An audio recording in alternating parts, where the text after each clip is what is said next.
રાજસ્થાનમાં જૈનાચાર્યની હત્યાના આક્ષેપ બાદ જૈન સમાજમાં આક્રોશ।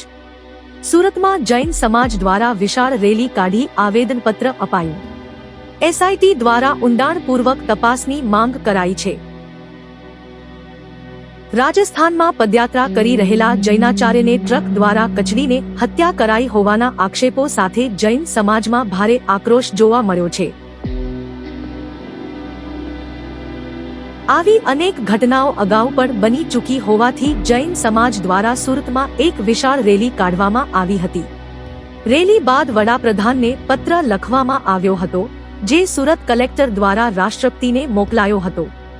આ પત્રમાં જૈન સંતોની તથાકથિત દુર્ઘટનાના ઓઠા હેઠળ થયેલી નિર્મમ હત્યા અંગે વિશેષ તપાસ દળ એસઆઈટી દ્વારા ઊંડાણપૂર્વક તપાસ કરાવવા, દોષિતો અને તેમના ષડયંત્રકારો, સ્લીપર સેલ્સ અને કમાન્ડરોને કઠોરમાં કઠોર દંડ અપાવવા તથા રાષ્ટ્રીય એકતા અને સુરક્ષા માટે જોખમ ઊભું કરનારા, ઘૃણા તથા દ્વેષ ફેલાવનારા સંગઠનો પર ગેરકાનૂની પ્રવૃત્તિઓ હેઠળ કડકમાં કડક કાયદેસરની કાર્યવાહી કરવાની માંગ કરવામાં આવી હતી।